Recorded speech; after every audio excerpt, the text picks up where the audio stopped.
قبرستان میں داخل ہوتے وقت السلام علیکم یا اہل القبور کہہ کر داخل ہونا چاہیے، اے اہل قبور، اور اس کے ساتھ کچھ ایک مرتبہ بھی درود شریف پڑھ کر جتنا قبرستان ہے پورے قبور ان کی روح کو ثواب پہنچا دینا چاہیے۔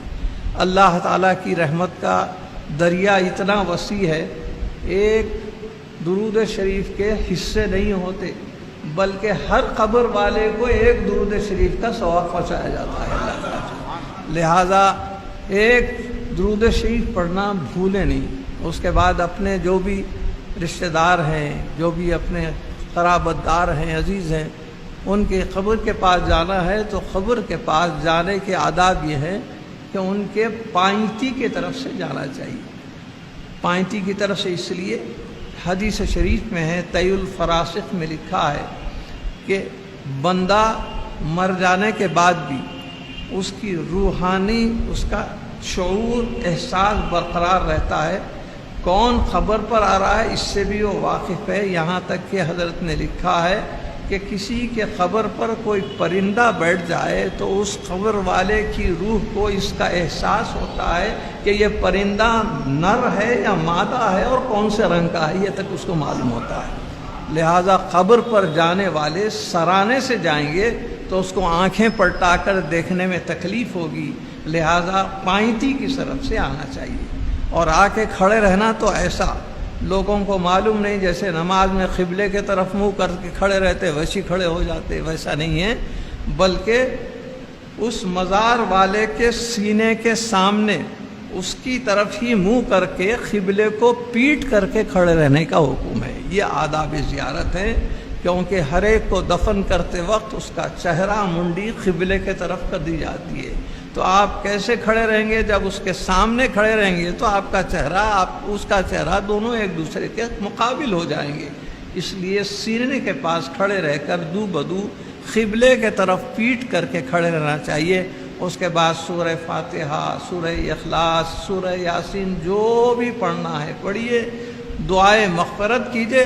اگر وہ ماں باپ کی خبر ہے تو ماں باپ کی زیارت کرنے والے اولاد کی بھی بخشش ہو جاتی ہے، مغفرت اس کی بھی ہو جاتی ہے اور ماں باپ کی بھی ہو جاتی ہے۔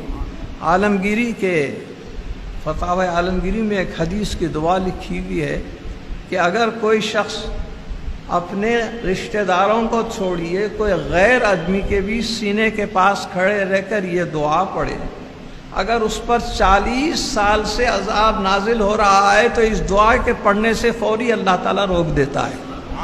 اس دعا کا بھی ہم نے اس کے اندر تذکرہ کر دیا ہے، اس کے اندر بھی موجود ہے، السلام علیکم یا اہل القبور یغفر اللہ لنا ولکم انتم لنا سلف وانا انشاءاللہ بحکم لائقون ونسأل اللہ لنا ولکم العافیہ بسم اللہ وعلی ملت رسول اللہ۔ 2 یا 2.5 سطر کی دعا ہے، آپ زبانی یاد کر سکتے ہیں، نہیں تو آپ کتاب لے لیں تو کتاب دیکھ کے بھی پڑھ سکتے ہیں۔ 40 سال سے اگر اس قبر والے پہ عذاب مسلسل نازل ہو رہا تھا تو اس دعا کے پڑھنے سے اللہ تعالیٰ، اس دعا کی ایسی تاثیر ہے کہ فرشتوں کو حکم دیتا ہے کہ بندے پہ فوری عذاب کو بند کر دیا جائے۔ اس طریقے سے اپنے ماں باپ، عزیزوں، رشتہ داروں کی قبر، اب اس کے اوپر لوگ پھول چڑھاتے ہیں۔ پھول چڑھانے کی کیا وجہ ہے؟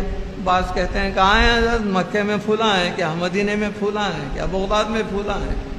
بھائی پھول کیا چیز ہے اس کو دیکھنا چاہیے۔ دراصل بخاری شریف کی ایک حدیث ہے کہ سرکار دو عالم صلی اللہ علیہ وسلم ایک صحابی کو دفن کرنے کے بعد جب مٹی پوری ہو گئی تو آپ نے فرمایا کہ کوئی ایک تازہ جھاڑ کی ڈالی لے کر آؤ، تو فوری صحابہ بھاگے، ایک ڈالی لے کے آئے، آپ نے اس کو اس کے اوپر لگا دیا، اس کی مٹی کے اندر کھڑا کر دیے اس کو، اور فرمانے لگے یہ تازی ڈالی چونکہ تازہ ہے اللہ تعالیٰ کی تسبیح کر رہی ہے، یہ جب تک تسبیح کرتے رہے گی تو اس وقت تک خبر والے کے اوپر اللہ تعالیٰ عذاب کو موقوف کر دے گا اور اس کو ثوابی ثواب عطا فرمائے گا، رحمت ہی رحمت داخل کرے گا۔